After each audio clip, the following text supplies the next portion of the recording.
tayong lahat, ayaw natin ng kaguluhan, ayaw din natin ng problema. Anong bansa yan? Siyempre, sa Pilipinas. Sa ating bansa, gusto ba natin ng gulo? Gusto ba natin ng gera? Gusto ba natin sa mga krimen? Hindi po. Anong meron tayo na dapat natin sundin? Meron tayong batas na sinusunod. Ito ay ginawa ng mangbabatas para sundin natin.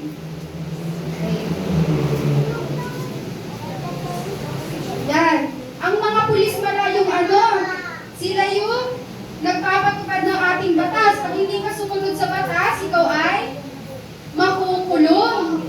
Sino gusto makulong? Siyempre wala. Wala gustong makulong. Itong gera o pag-aaway-away ng bansa, kaguluhan, ito ay hindrance o ito ay banta sa ating kapayapaan. Bakit yan nila ginagawa yun? Bakit sila pumapatay? Bakit sila sumusugod sa ibang bansa? Bakit kaya? Kasi hindi nila alam na mali yun. Hindi sila aware na masama yung kanilang ginagawa. Paano ba natin malalaman na masama pa rin ginagawa natin? O mabuti ginagawa natin?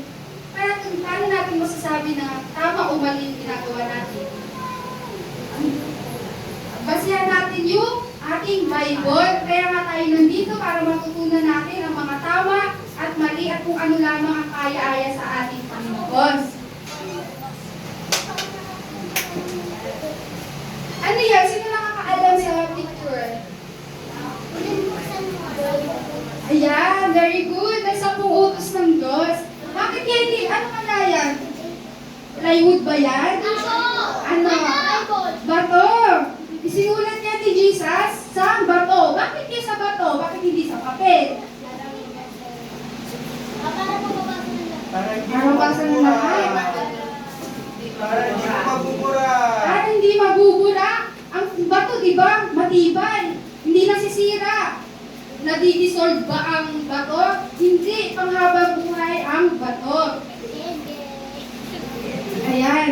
Pag-aaralan natin ngayon ang 10 utos ng Panginoon. Ang sabi dito, binigkas ng Diyos ang lahat ng salita ito.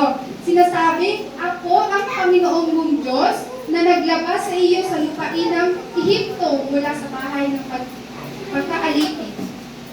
Unang utos agad. Ano yung unang utos? Ako. Yan.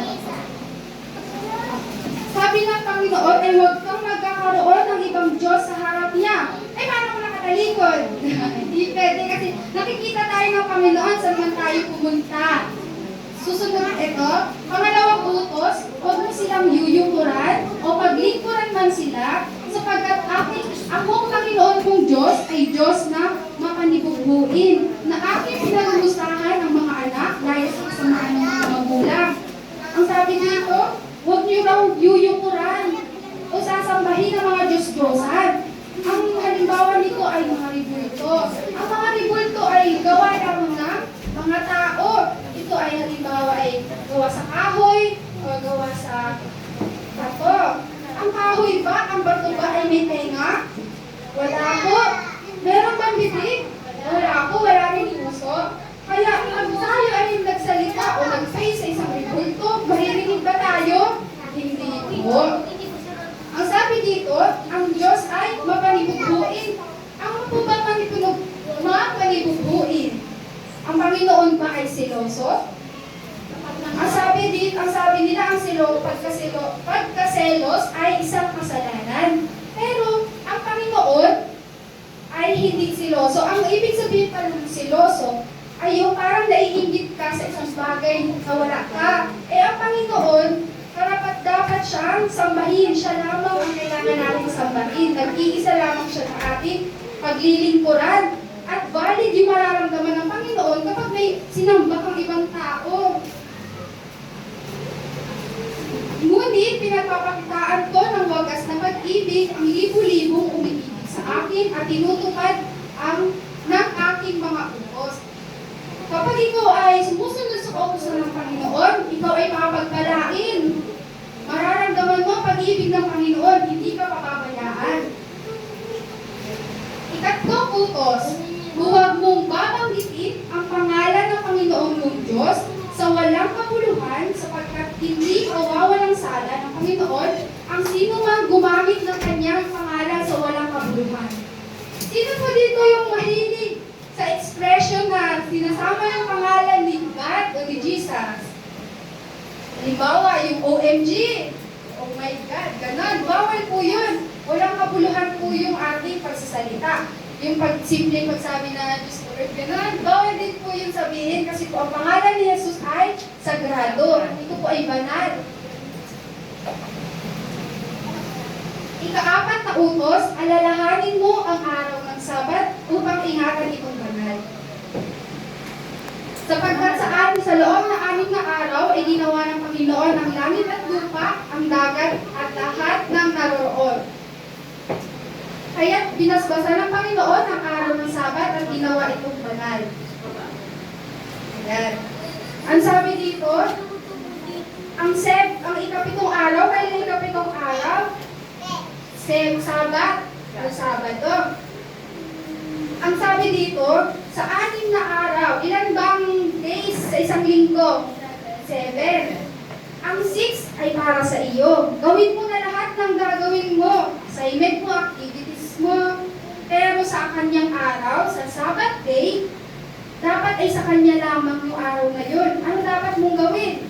Magsimba, manalangin, kaya kapag wala ka sa simbahan, makinig na lang sa YouTube ng kanyang mga magagandang kanta. May mga online na din na mga pagsimba, worship. Online games. Okay, sa 4 na unang kautusan, yun ay para sa Panginoon. Yun yung pag-ibig natin kay Jesus. So kapag sinunod natin, yung 4 na utos na yun, ibig sabihin ay magmahal natin ang Panginoon.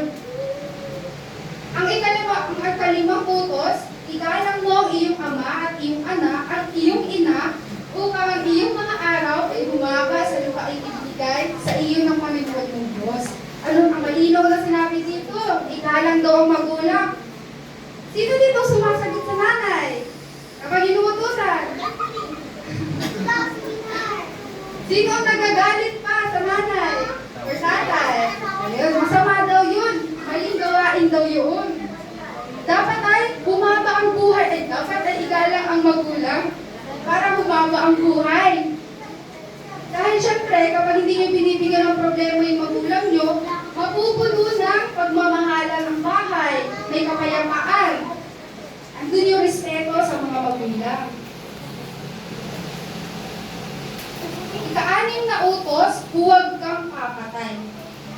Dahil ito isang dahilan ay dahil maling gawain, kasamaan, kasalanan. Dahil rin ang Panginoon ang nagbigay sa atin ng buhay.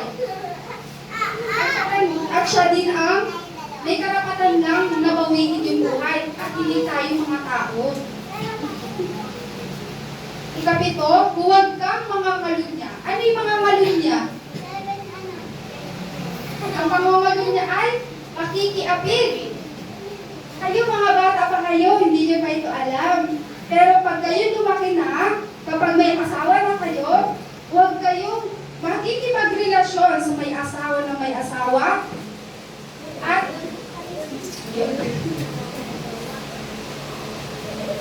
ika-8 utos, 8, huwag kang magnanakaw. Yun yung message ni Ate Christine kanina, na huwag magnanakaw. Dahil yun ay kasalanan, kasamaan.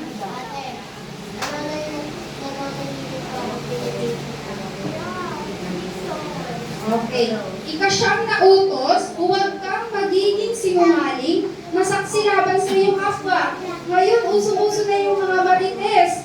Dapat hindi tayo nakikiuso sa marites dahil mali pala yun, maling gawain pala yun. Nagmamarites, nagsasabi na sinungalingan sa iyong kapwa. Sino dito yung mga nagchichismis aga-aga, yung unang chismis sa school? Imbis na yung lecture ang usapan. Yung kaaway. Ba't pala yun? Ika-10 utos, huwag mong iimbutin o angkinin ang bahay ng iyong kapwa, huwag mong iimbutin ang asawa ng iyong kapwa, o ang kanyang aliping lalaki, o ang kanyang aliping babae, o ang kanyang baka o kanyang kasno, o anumang bagay sa iyong kapwa. Parang ilang beses na sinabi dito ng Panginoon na huwag kang makaangkin ng hindi sa iyo. Huwag mo aangkinin yung pagmamay-ari ng iba. Ano nalaman natin na yung sampung utos ng Panginoon, yung 4 doon ay para kay Jesus, para kay God. Yung 10 utos na yun, yung pag-ibig natin sa Panginoon. At yung 6 ay yung 5 hanggang 10, yun naman ang kautusan para sa pag-ibig natin sa kapwa.